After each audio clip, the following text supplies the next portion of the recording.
tanya sedikit bang, macam mana orang zaman-zaman dulu tuh bang, kalau mengirimkan berita ataupun surat, surat ataupun berita, macam mana ya? Zaman dulu memang belum ada zaman-zaman kerajaan seperti sekarang ini ada SMS, langsung sampai, telepon, bimbit atau apapun, atau memakai walkie-talkie. Oscar Bravo Romeo, Tango Charlie, nah, macam itulah. Itu dulu. Tapi walau waktu masih zaman kerajaan kuno, mereka itu bila nak mengirimkan berita di zaman Majapahit, kerajaan Sriwijaya atau kerajaan Yunani kuno, masa itu orang itu nak kirim message, send message, mereka memakai kurir. Nah, kurir nih bukan kurir narkoba, bukan kurir dadah, bukan kurir sabu. Tapi dia kurir khusus untuk mengirimkan dia punya berita. Bila saja raja memerintahkan untuk mengirimkan berita, maka berangkatlah kurir nih, dia naik kuda lah, degedek nak menyampaikan berita keluar daerah. Lepas tu sampai nanti dia pada daerah tertentu, dia punya kuda letih, dia pun letih, dia ada kawasan tertentu, dia boleh estafet atau ganti kuda yang baru, yang letih istirahat, ini yang baru, atau berganti estafet dengan orang untuk menuju ke tempat yang nak disampaikan berita nih. Nah, lepas itu salah satu. Dan yang paling populer zaman dulu itu orang menyampaikan berita jarak jauh, langsung lewat udara itu, dia memakai merpati. Tahu kan burung merpati? Burung merpati ini dia boleh terbang sangat jauh sekali. Tapi merpati ini, batuk lu. Merpati ini dia sifatnya bukan mencari tujuan, bukan nak mencari tujuan. Sifatnya dia ini pulang dari perantauan.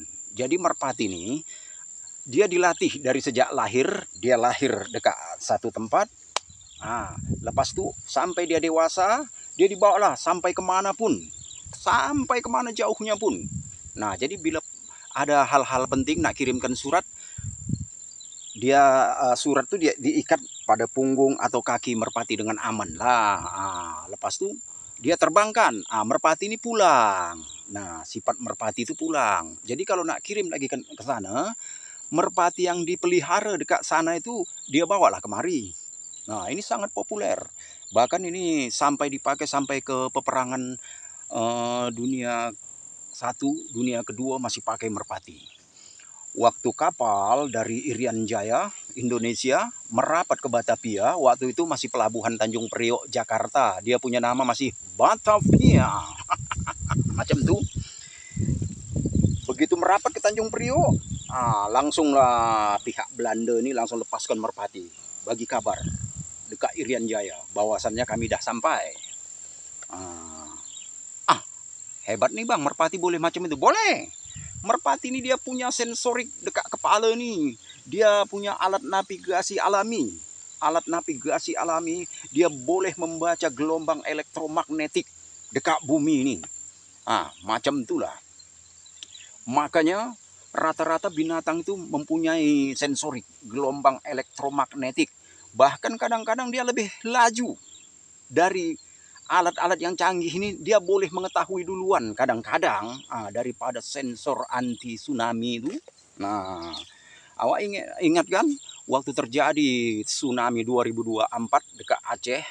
Dekat Aceh itu sebelum terjadi gempa, ada dalam beberapa saat, tak saat dah bang, saat lah, bukan saat dah. Saat, oh macam tu. Bila diganti saat nih, dah lama lah bang. Saat nih dah dari zaman Nabi Adam dah pakai saat lah bang, bukan saat. Macam tu. Jadi sebelum peringatan dini teknologi yang ada di dekat Aceh itu belum berbunyi, binatang dengan alat sensorik yang ada dekat kepala, sensorik alami dia nih, dia sudah membaca ada gelombang elektromagnetik. Makanya lah di atas kota, Langsa Loksomawe itu ada terbang, bangau, berputar-putar, ada merpati, ada gagak. Dekat bukit nih tikus-tikus yang tak biasa keluar siang hari dia keluar. Semut-semut keluar tak biasa lah. Pasal apa tuh? Dia sudah membaca gelombang elektromagnetik sebelum kejadian besar dekat dalam bumi ini. Sebelum terjadi pelanggaran lempeng tektonik, aktivitas tektonik di dalam Samudra Hindia itu yang menyebabkan retaknya lempeng, dia terbuka, air masuk, setelah penuh dia pun membalik ke darat. Tsunami, awak tahu tsunami? Tsunami itu makcik saya lah bang, bukan tsunami itu. Ini tsunami lah, yang bagi nama tuh orang Jepun. Kata dia yang bersambut-sambut katanya, bersambut-sambut macam nih. Jadi dibagi nama tsunami. Sebab gelombang tsunami itu memang datang bersambut-sambut. 1, 2, 3 macam tuh. Nah, oke. Jadi kembali kepada merpati tadi. Jadi merpati ini dia punya insting. Macam itulah. Insting merpati ini memang dia luar biasa. Jadi bang, berapa lama bang boleh terbang merpati ini? Boleh berapa jauh dan berapa lama? Lama. Merpati ini boleh kita bawa mulai dari tempat dia dipelihara ini, kita bawa bahkan sampai setahun dia masih ingat nak jalan balik pulang itu dia ingat. Pasal merpati ini baru umur seminggu 2 minggu, alat navigasi alami itu sudah lekat dalam otak dia secara alami. Allah maha kuasa, Allah maha besar, macam itulah. Jadi dia dalam 2 minggu, masih umur 2 minggu dia sudah melekat alat navigasi tadi nih. Udah ada alat sensorik, gelombang elektromagnetik, dia sudah ada. Penciuman yang tajam, dari penciuman ini pun dia boleh tahu mana tempat. Ini baunya ini, baunya ini. Wah, itu luar biasa. Jadi bang, berapa lama bang merpati ini boleh berapa jauh? Jauh. 1000 km itu masih kecil.